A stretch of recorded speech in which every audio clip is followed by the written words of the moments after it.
Bom dia, igreja. Vocês estão felizes com Jesus? Com certeza Ele está feliz com vocês. E antes de nós ministrarmos a palavra, deixa eu compartilhar algo com vocês. Essa semana, dia 26, nós celebramos 15 anos de casados. E eu sempre, quando nós estamos em alguma mesa conversando e o assunto é casamento, eu sempre falo que é possível casar e ser feliz. É possível casar e servir ao Senhor com alegria. E eu me sinto um privilegiado por estar casado com a Gabi, uma mulher incrível, que ama Jesus acima de todas as coisas, uma mulher excelente, uma mãe excelente, um amor em servir as pessoas. Dia 26 foi a data, do aniversário do casamento. E sabe o que nós estávamos fazendo, gente? Servindo pessoas em nossa casa, sentados à mesa, e as pessoas perguntaram, mas vocês não vão sair? A nossa alegria é estar com gente na mesa, servindo, e isso é o nosso DNA. E eu me sinto privilegiado de estar casado com você, amor, e rumo à eternidade. Amém? Deus te abençoe. Te amo. Aplauda, gente, mais uma vez, para não ficar sem graça esse momento, né? Deus é muito bom. Gente, esse ano, o Senhor tem falado ao nosso coração que 2025 será o ano de edificar. E edificar tem o significado de construir, levantar algo novo, mas também tem a conotação de fortalecer ou restaurar algo já existente. E quando nós lemos a Bíblia, vamos encontrar momentos onde homens edificaram altares novos para o Senhor. E um exemplo disso é Noé, quando ele sai da arca com a sua família após o dilúvio. A Bíblia vai dizer que Noé, ele edificou um altar de adoração ao Senhor, e isso agradou tanto a Deus que Deus estabeleceu uma aliança com Noé e os seus descendentes. Mas também nós vamos encontrar Elias, quando ele enfrenta os profetas de Baal. A Bíblia vai nos dizer que o povo de Israel naquela época estava dividido entre Baal e Deus, e Elias então convoca o povo para uma decisão e para esse enfrentamento contra os profetas de Baal e de Azerá. E ali ele pega 12 pedras que representam as 12 tribos de Israel, ele reedifica, ele restaura o altar que estava em ruínas, que estava enfraquecido, e a palavra diz que cai fogo do céu. E Elias, naquele momento ali, então, ele encoraja o povo a fortalecer o coração, a se voltar para o Senhor totalmente. Tanto é que eles dizem, só o Senhor é Deus. E naquele momento há um tempo ali de decisão deles se voltarem para o Senhor. E o que o Senhor tem falado ao nosso coração, queridos, é que existem áreas, existem altares que nós vamos precisar fortalecer, que nós vamos precisar restaurar, nos dedicar mais, que nós vamos precisar realmente reedificar, mas também o Senhor tem dito que existem altares que nós vamos edificar como novo diante do Senhor. E nós precisamos estar dispostos, nós precisamos estar abertos para aquilo que o Senhor deseja fazer nesse ano de 2025. Vocês creem nisso, amém? Amém? E o versículo que o Senhor tem colocado em nosso coração é Efésios 4,16, onde a palavra do Senhor vai nos dizer assim: dele, todo o corpo ajustado e unido pelo auxílio de todas as juntas, cresce e edifica a si mesmo em amor, à medida que cada parte, diga comigo, cada parte, realiza a sua função. E para isso, queridos, nós precisamos entender que todos nós que fazemos parte da igreja que o Senhor tem reunido neste lugar, todos nós que fazemos parte da igreja de Cristo, nós somos importantes. Nós precisamos assumir a nossa responsabilidade.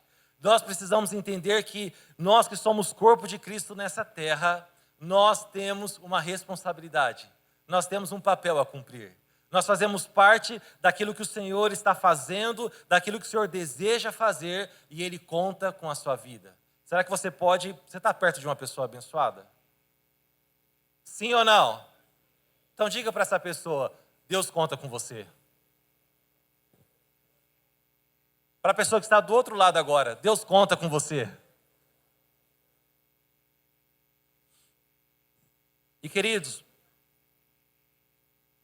por mais simples que pareça, aquilo que nos dispomos e fomos chamados a fazer no reino de Deus, aquilo que nós ofertamos no reino de Deus, faz a diferença.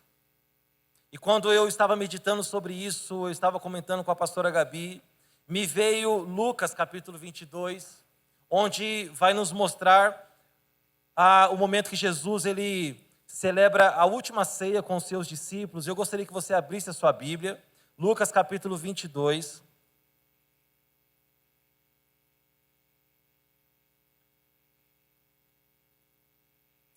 A partir do versículo 7, a palavra do Senhor nos diz assim: finalmente, chegou o dia dos pães sem fermento, no qual devia ser sacrificado o cordeiro pascual. Jesus enviou Pedro e João, dizendo: vão preparar a refeição da Páscoa. Onde queres que a preparemos? Perguntaram eles. Jesus respondeu: ao entrarem na cidade, vocês encontrarão um homem carregando um pote de água. Sigam-no até a casa em que ele entrar. E digam ao dono da casa: o mestre pergunta, onde é o salão de hóspedes, no qual poderei comer a Páscoa com os meus discípulos? Ele lhes mostrará uma ampla sala no andar superior, toda mobiliada. Façam ali os preparativos. Eles saíram e encontraram tudo como Jesus lhes tinha dito. Então, prepararam a Páscoa. Irmãos, imagina você servindo a sua casa para Jesus, abrindo a sua casa para Jesus celebrar o que seria então a última Páscoa, a última refeição, a última ceia com os seus discípulos antes dele ser preso e ser crucificado. E a Bíblia não fala o nome desse homem, a Bíblia não fala o endereço dessa casa, embora alguns estudiosos apontam algum endereço, mas não tem algo definitivo. Mas, queridos, fato é que esse homem era conhecido do Senhor e ele simplesmente abriu a casa para que Jesus celebrasse a última ceia com os seus discípulos antes da crucificação. Parece tão pequeno, parece tão pouco, mas, queridos, ele abriu a casa. Ele simplesmente foi o dono da casa onde Jesus escolheu estar com seus discípulos na última ceia. Algo que aparentemente é tão pequeno, nem o nome dele é citado, mas a sua disposição, o seu coração diante do Senhor, fez com que o Senhor o escolhesse para celebrar ali, em sua casa, a ceia com seus discípulos. E um outro momento que eu quero colocar com vocês é quando Jesus tem a entrada triunfal. Volte aí um capítulo, Lucas capítulo 19, alguns capítulos, volte aí no próprio Evangelho segundo Lucas. Olha que interessante, Lucas capítulo 19, a partir do versículo 29.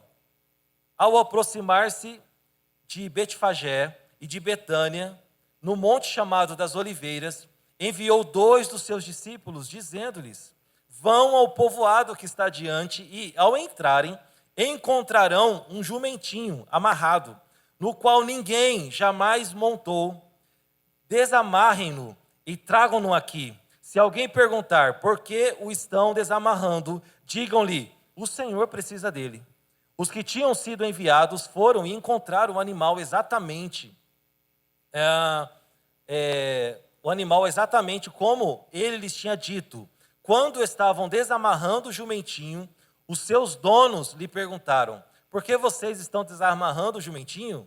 Eles responderam: o Senhor precisa dele.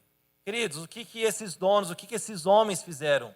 Simplesmente ofertaram para Jesus um jumentinho, para que Jesus entrasse em Jerusalém.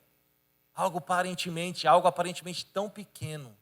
Mas, queridos, Jesus conhecia esses donos desse jumentinho, e ele poderia ter entrado em Jerusalém de tantas formas, mas para que se cumprisse a Escritura, essa família, que eram donos desse jumentinho, ofereceram isso ao Senhor, para que cumprisse-se uma palavra e Jesus entrasse em Jerusalém. O que eu quero dizer com isso, queridos? Que por mais pequeno que pareça o que fazemos ou o que temos para ofertar, queridos, se o nosso coração está rendido ao Senhor, se Ele nos conhece, nós o conhecemos, Ele conta com isso. Ele deseja usar as nossas vidas para que nesse ano de 2025 Ele possa edificar, Ele possa construir, Ele possa restaurar aquilo que Ele deseja fazer entre nós. Você recebe isso? Você crê nisso no nome de Jesus? E como todos já, ou a maioria, sabem sobre o que ocorreu essa semana, eu fiquei impressionado, queridos, porque pequenas coisas fazem a diferença. Uma ligação, uma visita, um abraço, um sorriso, um convite, um café da tarde, uma oferta, uma palavra de encorajamento, ou então uma disposição por uma decoração sendo feita aqui na igreja para que um evento acontecesse. Ontem, de noite, as meninas, o pessoal estava aqui preparando tudo isso. O teu envolvimento com as atividades da igreja, isso faz a diferença. Você continua perto de uma pessoa abençoada? Fala para ela, isso faz a diferença. Isso faz a diferença. Irmãos, depois do dia 25, que foi que aconteceu aqui, entraram na igreja, enfim, a gente começou a receber um monte de telefonema, mensagem, enfim. E eu pude perceber, queridos, o cuidado, o amor de vocês pela igreja, o amor de vocês, a preocupação de vocês com a gente, se estava tudo bem, perguntando o que havia levado, enfim, aquela preocupação. E isso realmente impactou meu coração. A Maria Luísa, me permita dizer, foi uma das primeiras a chegar aqui. E ela chegou e me deu um abraço. A gente fica chateado, porque não é algo prazeroso, né? Você chegar e alguém ter entrado na sua casa, alguém ter entrado aqui na igreja, é algo que chateia o nosso coração. Mas eu estava tranquilo, eu entrei e vi que tinha acontecido poucas coisas perto daquilo que poderia ter acontecido. O prejuízo foi pequeno, mas ela chegou aqui, ela nos deu um abraço e orou aqui comigo, e sem que eu dissesse nada, ela se dispôs: pastor, eu vou encaminhar uma oferta para a igreja para poder aliviar alguns prejuízos. E aquilo me constrangeu, porque a gente não falou nada sobre isso. Na sequência, chegou também Janderson, chegou Fernando, chegou Paulinha. O Janderson ficou 2 dias se dedicando lá para recuperar as imagens do DVR, para que a gente pudesse fazer o boletim de ocorrência. Daqui a pouco chegou o Edson, aqui também da Kátia, se oferecendo para poder fazer uma grade ali na frente da igreja, para reforçar a segurança. E pessoas ligando e precisam de alguma coisa, estou à disposição. O irmão Carlos depois conseguiu também contato para alguém pousar aqui à noite, porque a gente estava sem alarme, sem segurança. Irmãos, o envolvimento, pequenas coisas, eu quero dizer, fazem a diferença. E é dessa maneira, é isso que Paulo está dizendo, quando cada parte do corpo faz a sua parte, quando cada parte do corpo está engajado em ver o crescimento e a edificação da igreja, isso faz a diferença. Amém, queridos? E 2025 será um ano que nós vamos crescer, será um ano que nós vamos edificar coisas novas no Senhor, mas também nós vamos fortalecer aquilo de bom que Ele tem feito em nosso meio. Amém, gente? No nome de Jesus, você recebe essa palavra? Em 1 Coríntios, eu quero trazer o que está escrito em 1 Coríntios, capítulo 12, a partir do versículo 14.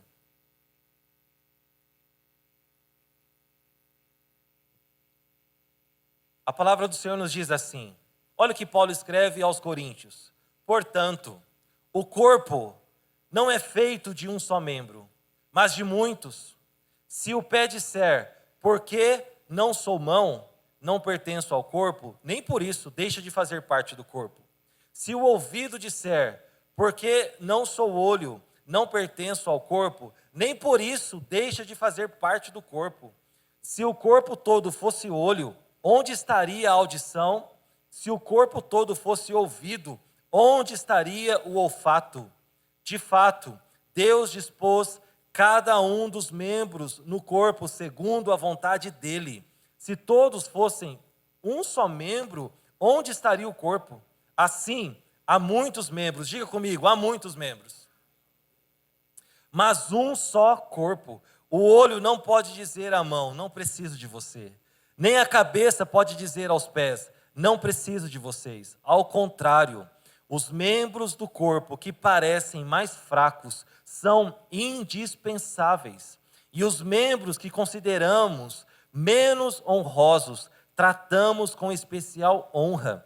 Igualmente, os membros que em nós são indecorosos, são tratados com decoro especial. Já os que em nós são decorosos não precisam ser tratados de maneira especial. Deus, no entanto, estruturou o corpo, dando maior honra aos membros que dela tinham falta, a fim de que não haja divisão no corpo, mas sim que todos os membros cuidem igualmente uns dos outros. Se um membro sofre, todos os outros membros sofrem com ele. Se um membro é honrado, todos os outros se alegram com ele. Ora, vocês são o corpo de Cristo e cada um de vocês é membro desse corpo.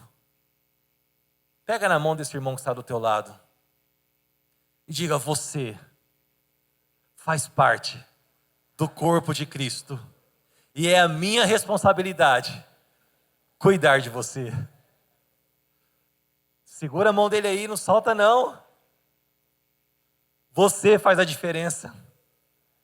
Você faz a diferença. Para que esse ano de 2025, diga isso, para que esse ano de 2025 a gente cresça. Eu preciso de você.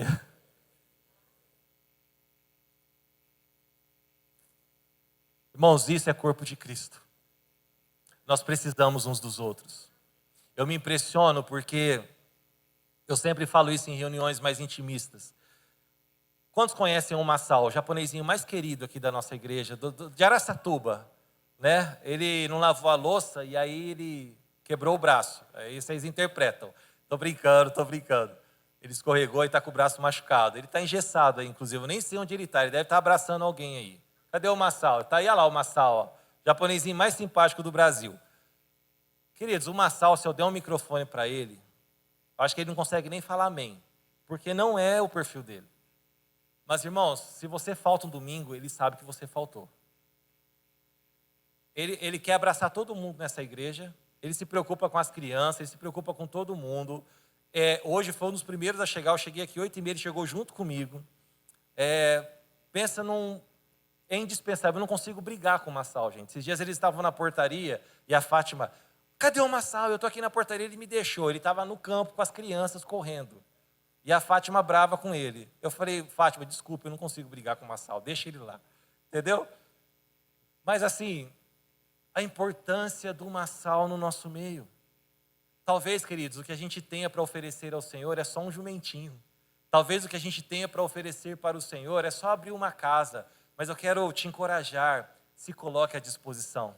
Abra o teu coração. Entenda que você é importante, entenda que Deus conta com você, para que essa igreja seja edificada, cresça, para que a gente viva os planos de Deus. Amém, queridos?